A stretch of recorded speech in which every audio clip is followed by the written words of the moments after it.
We're receiving multiple reports of sudden water pressure loss across 3 major districts. Residents are advised to conserve any remaining water. Officials are investigating the cause. The broadcast cut out, replaced by static.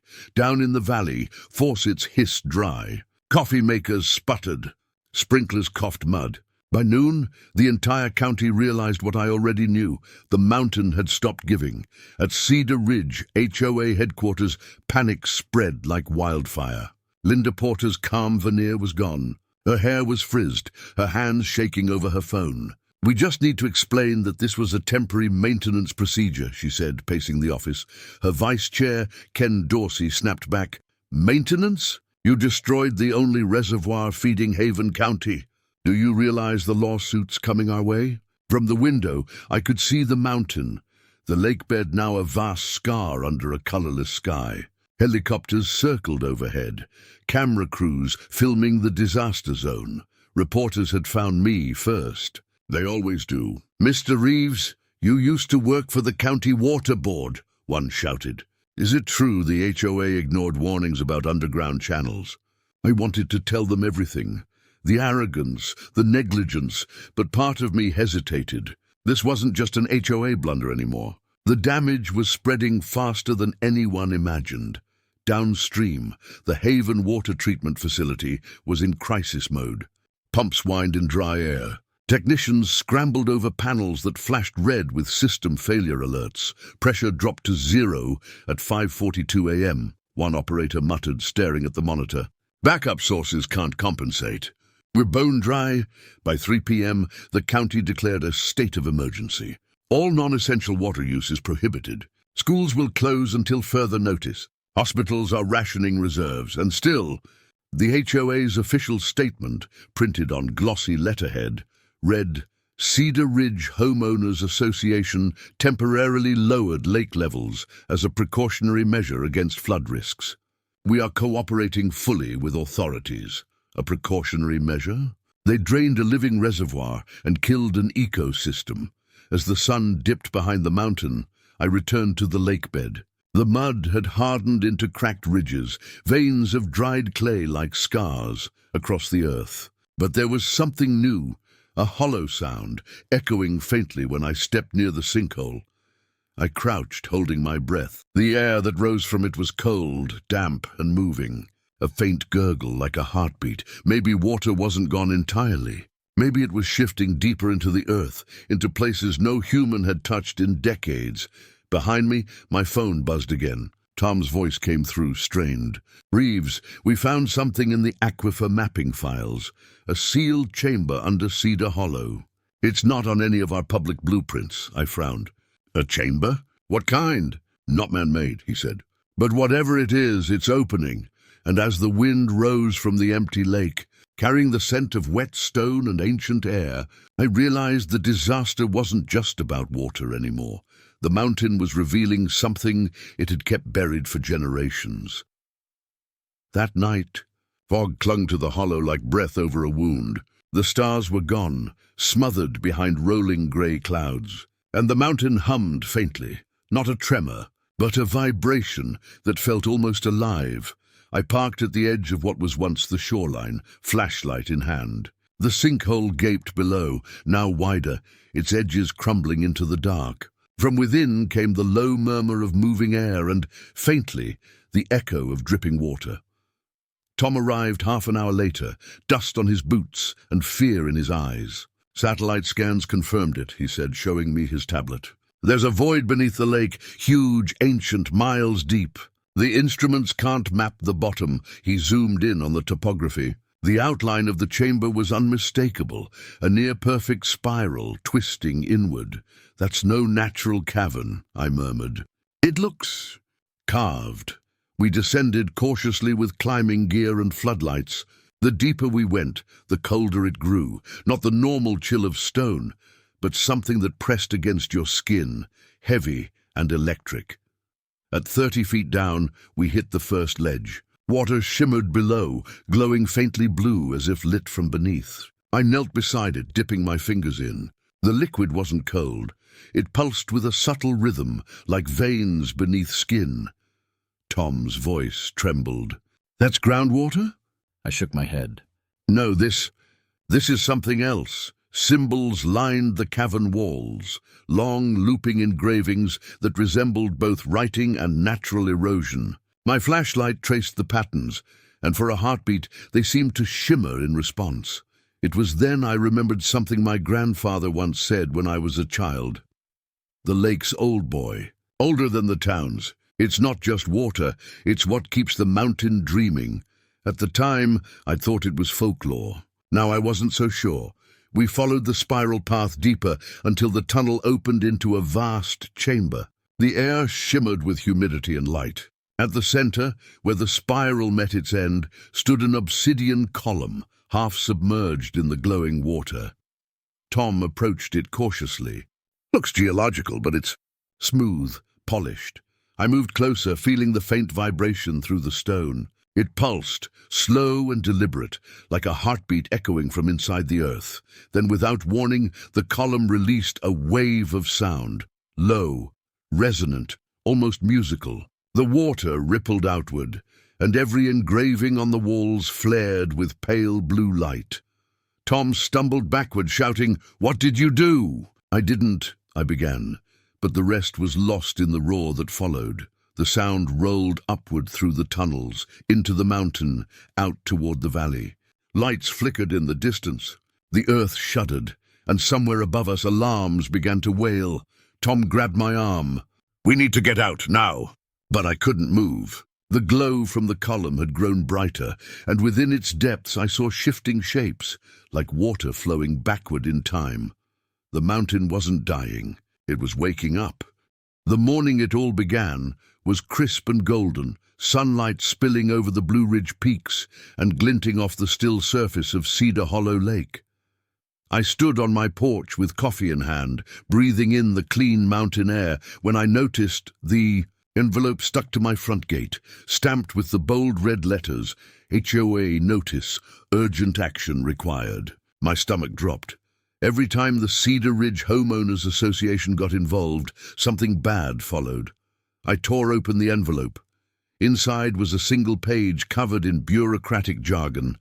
The summary read, "Due to an increased flood, risk assessment, the board has decided to temporarily drain Cedar Hollow Lake to prevent potential overflow damage to nearby properties." My hands went cold. Drain the lake? That wasn't some ornamental pond. It was the heart of this mountain valley, a natural reservoir fed by underground springs. What they didn't know, or didn't bother to check, was that Cedar Hollow Lake wasn't just ours. It supplied drinking water to half the county through hidden piping systems built decades ago.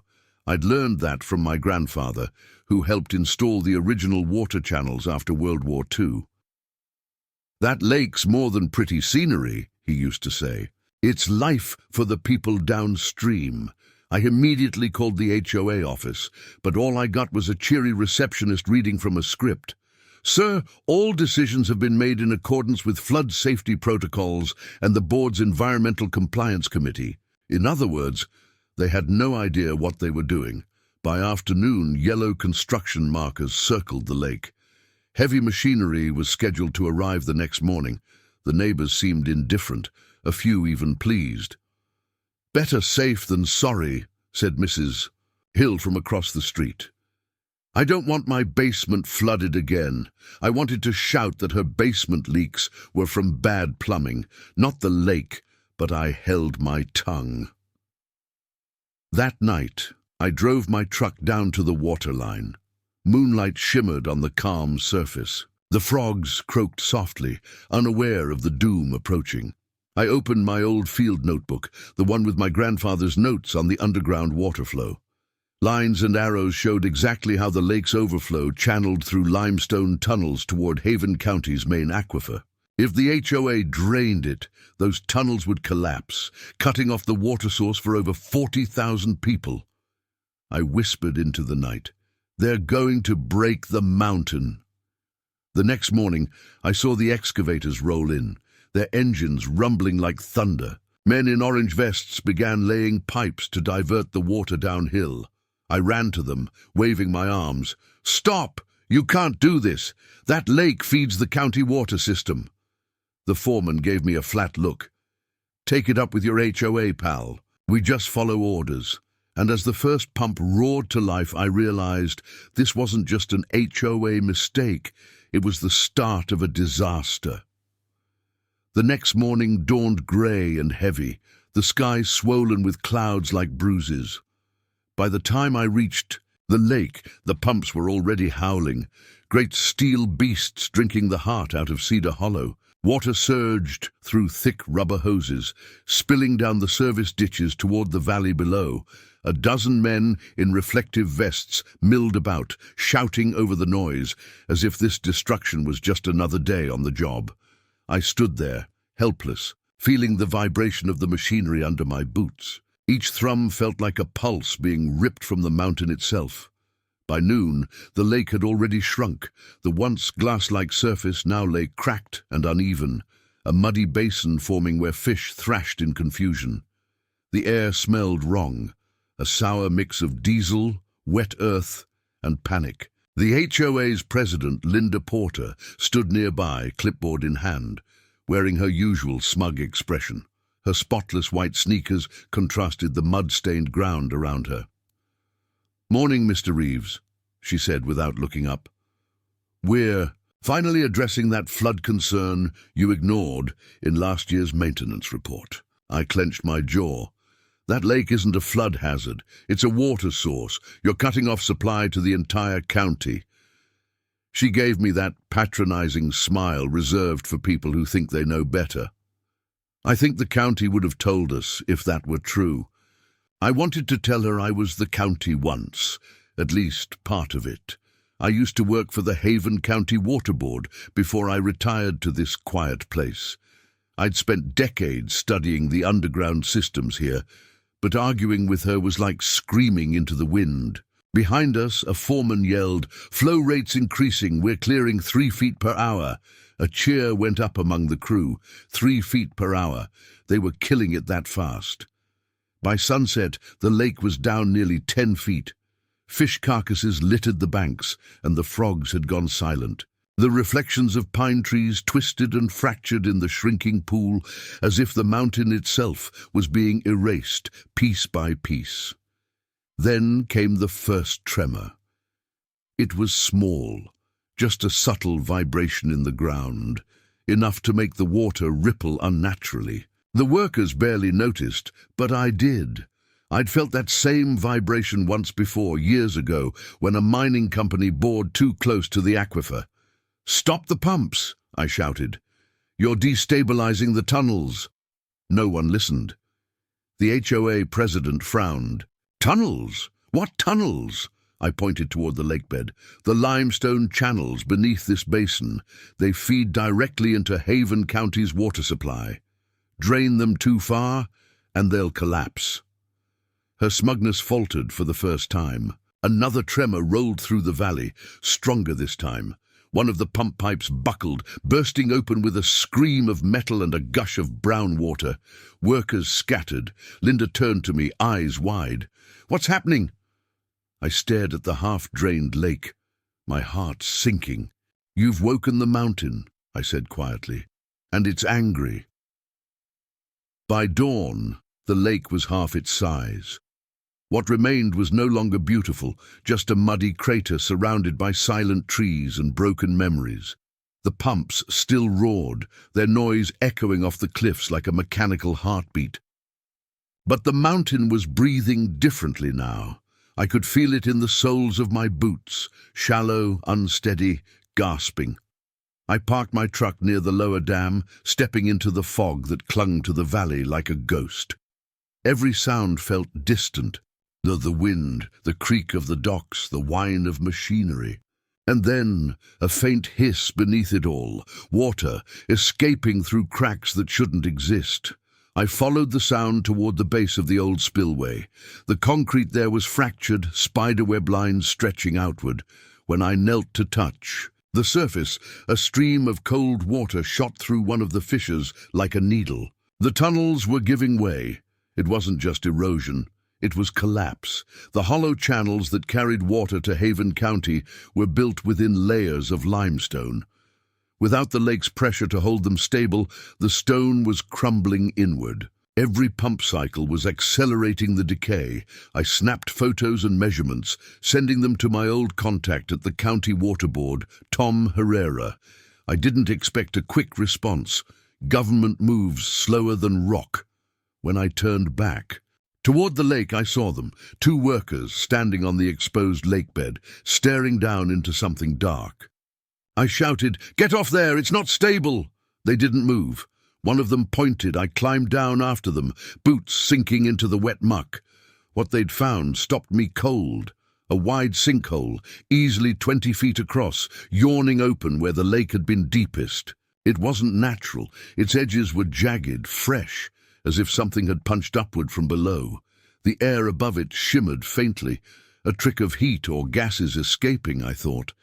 But then I felt it again. That faint tremor, rhythmic and alive. The worker beside me muttered, "Feels like something's moving down there." Before I could answer, a deep groan rolled beneath us. The ground cracked, opening wider. We scrambled backward as the sinkhole swallowed an entire section of shoreline with a wet roar. From deep inside the pit came the unmistakable rush of water, not draining but pulling inward, like something massive had just been unplugged. By the time we reached solid ground again, the pumps had stopped. Power lines flickered. The HOA crews were shouting. Linda Porter came running, her white sneakers now caked in black mud. "What happened?" she screamed. "The tunnels collapsed," I said, "and if I'm right, Haven County's water system just went dry." As if on cue, my phone buzzed. A message from Tom Herrera. "Reeves, we just lost pressure across all 5 treatment stations. No water flow from the mountain. What the hell's going on up there?" I stared at the drained lake, now a wound in the land, and whispered, "You're about to find out."